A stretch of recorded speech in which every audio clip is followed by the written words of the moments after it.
बिहार विधानसभा के अंदर तेजस्वी यादव और नीतीश कुमार के बीच हुई मुलाकात के बाद अब बिहार की सियासत एक बार फिर से गरमाने वाली है। दरअसल एनडीए के सहयोगी और बिहार के मुख्यमंत्री के तौर पर नीतीश कुमार जहां बीजेपी के सुर से अलग तेजस्वी यादव के सुर में सुर मिलाते हुए दिख रहे हैं। दरअसल जातीय जनगणना के मुद्दे पर जहां बीजेपी जेडीयू अलग अलग राय अपना रही है, वहीं तेजस्वी यादव सहित तमाम विपक्षी दल के नेता यह चाहते हैं कि बिहार में जातिगत जनगणना कराई जाए।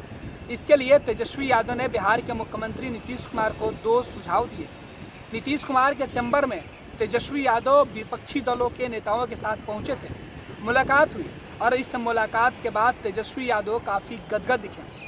तेजस्वी यादव ने कहा कि नीतीश कुमार से उन्होंने कहा कि वो प्रधानमंत्री नरेंद्र मोदी को पत्र लिखकर देश के अंदर जो जातीय जनगणना को कराने की बात करें, खास तौर पर बिहार के परिप्रेक्ष्य में। तेजस्वी यादव की बात पर नीतीश कुमार ने सहमति भरी। नीतीश कुमार ने कहा कि वो आज दिल्ली जा रहे हैं, जब लौटेंगे तो 2 तारीख को प्रधानमंत्री को पत्र लिखेंगे और उनसे मिलने का वक्त मांगेंगे। सबसे दिलचस्प बात यह है कि उस मुलाकात के दौरान मुख्यमंत्री नीतीश कुमार के साथ विपक्षी दल के नेता भी साथ रहेंगे।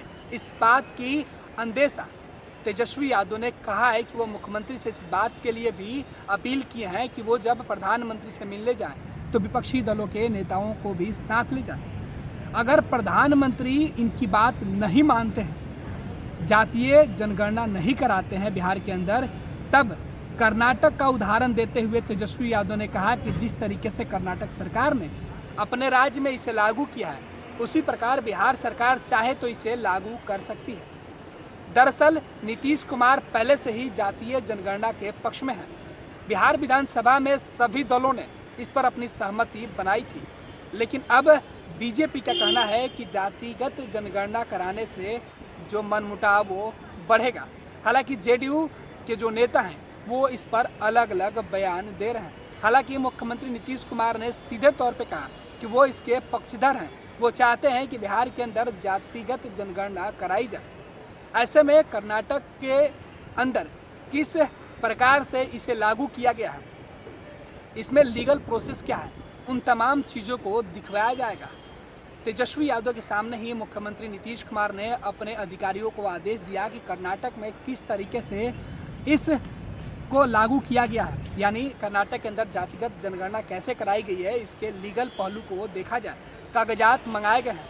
यह तमाम प्रोसेस होने में तेजस्वी यादव और नीतीश कुमार के बीच जो बातचीत हुई वो तकरीबन 23 मिनट की हुई। इस 23 मिनट के बातचीत में तेजस्वी यादव काफ़ी गदगद दिखे।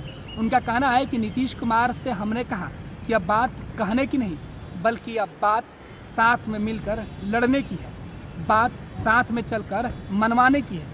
देखना है कि अपने भतीजा तेजस्वी के कहने पर चाचा दिल्ली में कितनी दूर तक लड़ाई को आगे बढ़ाते हैं। क्या तेजस्वी और नीतीश एक साथ जातीय जनगणना के मुद्दे पर दिल्ली में हल्ला बोलेंगे?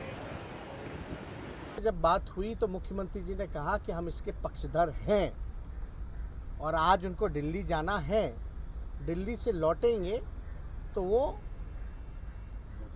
2 तारीख को जो है वो भी चिट्ठी लिख करके प्रधानमंत्री जी को मिलने का समय मांगेंगे। और ये भी हमने कहा दूसरे प्रस्ताव में, अगर मिलने का समय नहीं मिल पाता है तो इसमें हमने उदाहरण भी है कि जैसे कर्नाटक राज्य ने अपने खर्च पर गिनती जनगणना कराई है, तो आप बिहार सरकार भी घोषणा करें कराने की। तो मुख्यमंत्री जी को जब ये बात हमने रखा तो मुख्यमंत्री जी को इस चीज़ के बारे में जानकारी नहीं थी, कर्नाटका सरकार के बारे में।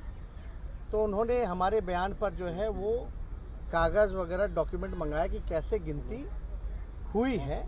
तो उसमें भी नीतीश कुमार जी का ये कहना है कि एक बार मंगा के हम लोग देख लेते हैं सारी चीज़ें। उन्होंने हम लोगों के बयान के बाद जो है कर्नाटका सरकार का जब उदाहरण हमने दिया, तब जो है कागज़ वगैरह मंगा करके वो देख लें। जब वो आ जाएगा, अगर नहीं मिलने का केंद्र सरकार मना करती है तो मुख्यमंत्री ने जैसे कहा कि इसमें लीगल क्या होगा वो दिखवा लेंगे। तो इसलिए ये बात जो है आज चर्चा में मुख्यमंत्री जी के साथ हम सभी दल के लोगों के विस्तार रूप से हुई। ये हम लोगों की मांग रही है शुरू से। आपको भी पता है, लालू जी इसी कड़े धूप में सड़कों पर भी निकले थे और सर्व दल के लोग, यहाँ जितने लोग खड़े हैं, महबूब भाई हैं, अजय भाई हैं, अपने कांग्रेस के अजीत जी हैं, सब लोग हम लोग जो हैं मिल कर के इस बात के लिए हम लोगों ने सड़क पे भी लड़ाई लड़ी है, सदन में भी सर्वसम्मति से पास किया है। और ये हो जाने से आखिर पता होगा तभी ना बजट में आप उनके जन कल्याण के लिए आप अलग से प्रोविज़न रखिएगा, अलग से योजना बनाइएगा। तो ये जानकारी तो होनी ही चाहिए और ये जानकारी केवल सरकार को ही नहीं होनी चाहिए बल्कि बिहार के या देश के नागरिकों को भी जानकारी होनी चाहिए कि आखिर किसकी कितनी आबादी है। क्योंकि आप देखिएगा, जानवरों की गिनती होती है, अलग अलग जानवरों की गिनती होती है, पेड़ों की गिनती होती है, हर धर्म में है उसकी गिनती होती है, SC ST की होती है। तो और सब जातियां जो पिछड़े अति पिछड़ी या अन्य वर्ग हैं वो क्यों छूटी रहे इसमें तो सबको जानने का अधिकार है। और उसी हिसाब से इनके विकास के लिए, इनके उत्थान के लिए योजनाएं बनेंगी, उसी हिसाब से प्रोविज़न बजट का जो पैसा है एलोकेट किया जाएगा और अलग से योजनाएं चला करके इनका जन कल्याण होगा। इसलिए